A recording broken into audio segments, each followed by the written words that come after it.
नमस्कार, मी डॉक्टर अमोल अन्नदाते। 3-4 दिवसापूर्वी सावखेड गंगा या माझ्या वैजापूर तालुक्यातल्या गावामधून हा 4 वर्षाचा मुलगा सर्पदंशाने अत्यंत गंभीर स्थितीत माझ्याकडे दाखल झाला होता।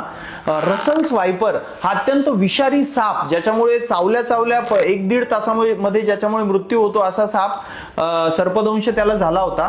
पण नातेवाईकांनी 25व्या मिनिटाला त्याला हॉस्पिटलमध्ये आणलं आणि 30व्या मिनिटाला त्याला उपचार सुरू झाले। जे उपचार सगळ्यात महत्त्वाचे असतात, अँटी स्नेक व्हेनम जे औषध असतं।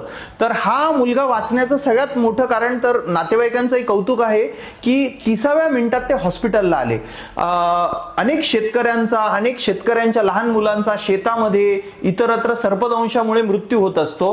हे टाळण्यासाठी सगळ्यात महत्त्वाची गोष्ट असते की पहिल्या 1 तासामध्ये त्या रुग्णाला अँटी स्नेक व्हेनम हे औषध मिळायला हवं आणि त्याला तुम्ही तातडीने हॉस्पिटलमध्ये घेऊन जायला हवं।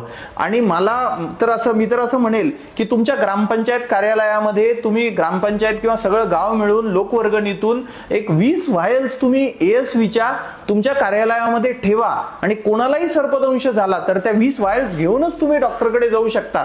काही रुग्णालयांमध्ये अवेलेबल नसतात आणि पहिल्या तासामध्ये जर हे ASV औषध मिळालं, आणि महत्त्वाचं अजून एक होतं की हे साप घेऊन आले होते, त्याच्यामुळे तो सापही आम्हाला ओळखता आला।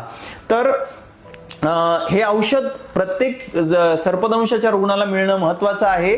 शेतकरी हा आपला देशाचा आत्मा आहे आणि एकाही शेतकऱ्याचा याच्यामुळे बळी जाता कामा नये, म्हणून ही माहिती तुम्ही जास्तीत जास्त लोकांशी शेअर करा। धन्यवाद। जय महाराष्ट्र।